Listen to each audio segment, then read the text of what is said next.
we're here for the reason of dedicating our precious babies. And the dedication is essential to really understanding the covenant that God has with us as adults and authorities over these young precious children. Amen. And so when we dedicate our children, we're not baptizing them, but it's an extension of a baptism from an authority to lifting them up to God. And so they are a part of us, and they are part of our faith. They are part of what God has given us to put inside of them, to raise them up as they should go.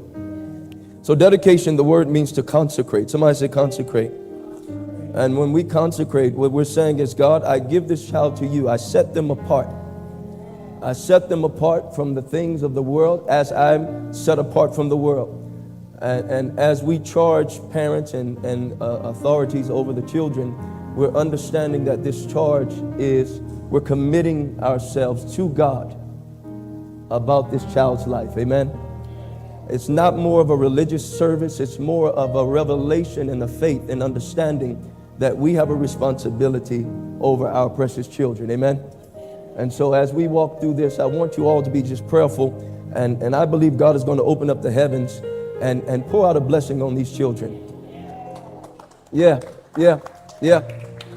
Amen. The blood speaks better things. And it speaks generationally. Somebody say it speaks generationally. And so when we do these things by the Spirit, somebody say by the Spirit. When we do these things by the Spirit, it's still speaking as they go forward in their life. Protection speaks. Covering speaks. The blessing speaks over their life. And so the more that we learn to be in covenant with God and what we say, everything we say in the Spirit, God says no word will fall to the ground. Ephesians 6, 1 through 4.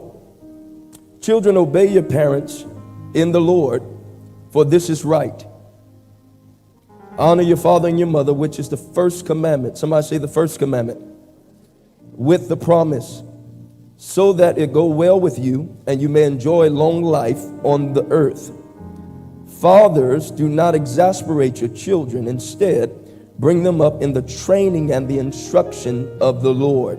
What I want you to understand is God called, you can turn the instrumental down just a little bit. God called children to obey their parents. Why?